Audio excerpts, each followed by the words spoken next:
It's been a stunning past 24 hours, and this is about India-Canada ties. India has decided to pull the plug after constant allegations in public by Canadian Prime Minister on Hardeep Singh Nijjar and pro-Khalistan elements, and saying that India is involved. Amid all of this, remember, India decided that with these charges coming in, even mentioning diplomats and that they are persons of interest, India has decided to ensure that its High Commissioner, targeted diplomats officials are pulled back, called back, but also expelling Canadian diplomats in the past 12 hours. While the Western media reporting that what Trudeau maintains is about specific charges that have been made and that there is an involvement of Indian agents. Let's listen in now to what did the Canadian Prime Minister say that led to a full-on face-off and led India to take this step.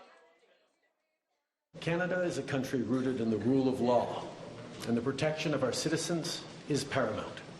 That's why, when our law enforcement and intelligence officials began pursuing credible allegations that agents of the Government of India were directly involved in the killing of a Canadian citizen, Hardeep Singh Nijjar, on Canadian soil, we responded. While attempts have been made by the RCMP and national security officials to work with the Government of India and Indian law enforcement counterparts on this matter, they have been repeatedly refused. This is why, this weekend, Canadian officials took an extraordinary step. They met with Indian officials to share RCMP evidence which concluded 6 agents of the Government of India are persons of interest in criminal activities. And despite repeated requests to the Government of India, it has decided not to cooperate. It is targeting the South Asian community, but what we've seen is there's specific targeting of pro-Khalistan elements in Canada, or members of the pro-Khalistan movement. Just in order to preserve the integrity of the investigations that are being conducted by our police of jurisdiction partners, I won't be providing any further details in regards to the specificity of those investigations. But what we've seen is from an RCMP perspective, is the use of organized crime elements. And I will say and it's been publicly attributed and claimed by one organized crime group in particular, which is the Bishnoi group. So that's what we're seeing here in Canada. And we believe that that group is connected to agents of the Government of India. Let's get an expert voice on this. Joining me in this telecast from Canada is Daniel Boardman. He's a Canadian journalist. And Daniel, you and I have been having these conversations over the past 1 year, I think now. Why do you think that there's a reason that your criticism is coming for Justin Trudeau, his decisions, and what has led to these ties downgrading? What do you think happened? What led him to say again what he did, still maintaining it, while India is saying this needs to stop? I mean, we're kind of in a repeat of where we were 13 months ago in terms of Trudeau's scandal prone. So one explanation is, okay, there's a lot of internal pressure. Right, 13 months ago, there was this big specter of foreign interference. And the major culprit was China. Number 2 is Iran. Number 3 is Russia. So there was a big, I mean, we know the CCP meddled in the last election we have. And now we know there's 11 MPs inside Parliament that are, we think, CCP spies. Now, the Trudeau government won't release the names of who they are because that's a threat to national security, apparently, not having CCP spies in the government. Okay. Now he is facing, and that's what he mixed India into it. So he's always, because foreign interference is this big glaring hole right now, he's sort of punching India, and you could make the case that, hey, he's punching India so he could say, look how big I am on foreign interference. I'm taking it very seriously. I kicked out diplomats. I did this. I take all these things very seriously. When in fact, there's a reason why no one in Canada, or very few people in Canada, are buying the Liberal government's talking points here, because our streets are chaos. If you live in a major city, at least once a week, there's a mob roaming through the city. It burns things, it threatens people, Jews specifically. So no one really believes that this is a public safety issue that the Liberals care. Now you come to today where, again, he's facing lots and lots of pressure. The foreign interference inquiries have started to go on. So now we're having them, and we're seeing what the Liberals are saying in public. And if you have half a brain cell, the excuses the Liberals are giving are asinine. They don't get briefings. They don't understand briefings. They lost their briefings. They don't take them in paper. They get them from email. In fact, I'm sure you also listened to it. The RCMP's press conference actually validated it, said that they're not going after the community. It's about pro-Khalistan elements that India is targeting. Canada should have joined in on this. It's letting its soil being misused by the extremists and criminals. Well, it should. But again, this is why the people don't believe Justin Trudeau has any real concern for Canadian safety, because he's consistently sided with every extremist group he possibly can, from the Islamic Republic of Iran's government after they shot down. I mean, this is the man who bowed down, literally bowed down to Javad Zarif, the foreign minister, the propaganda minister, really, of the Islamic Republic of Iran, after they murdered the second largest terrorist attack in Canadian history was the PS-752 airliner that was shot down. Number one is the Air India bombing and the Kanishka bombing, the Khalistanis. Correct. Number two is on the Republic of Iran. How did Trudeau respond to that? By literally bowing down to them. So this has been his pattern on these things, and now he's facing more internal pressure. There's a massive scandal where essentially they set up a slush fund. Every government does. It's a green energy thing. There's no such thing as green energy. It's called money laundering.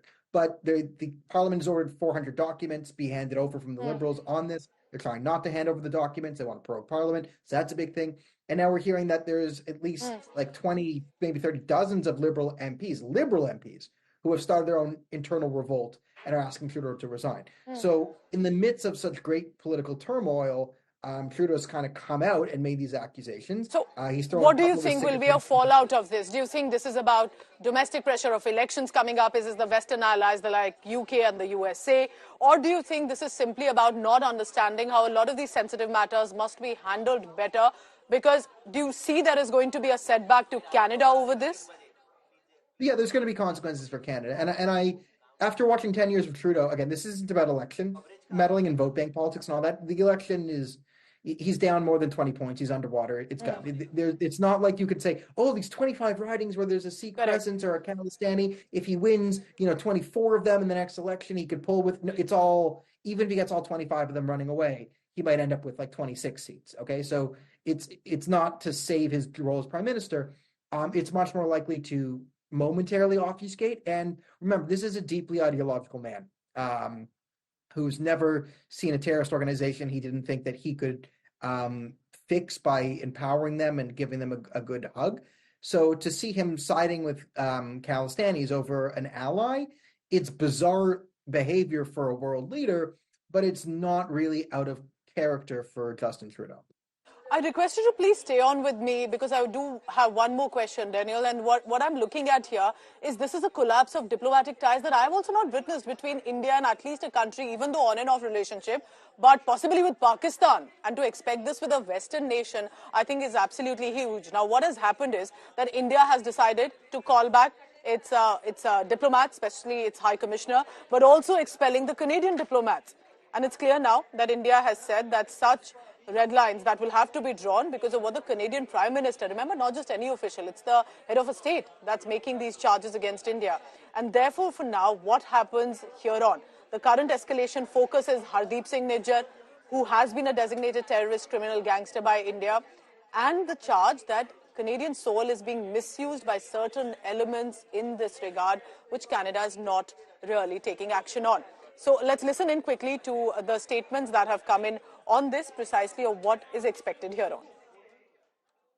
I know the events of the past year and today's revelations have shaken many Canadians, particularly those in the Indo-Canadian and Sikh community.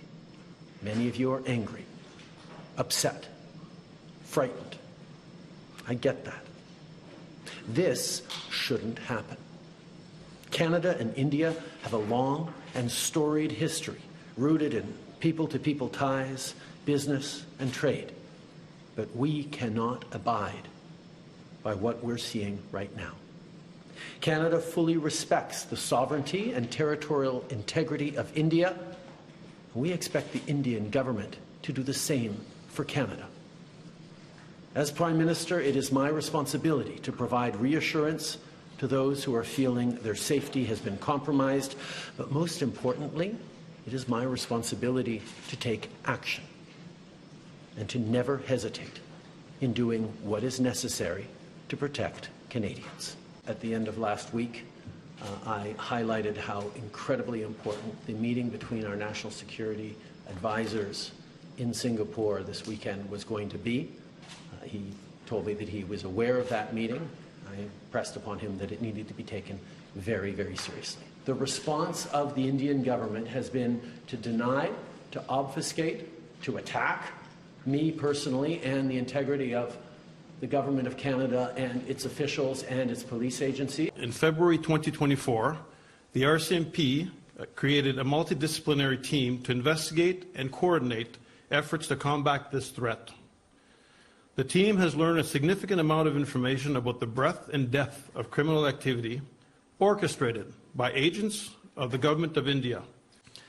Investigations have revealed that Indian diplomats and consular officials based in Canada leveraged their official position to engage in clandestine activities, such as collecting information for the Government of India, either directly or through their agents, and other individuals who acted voluntarily or through coercion.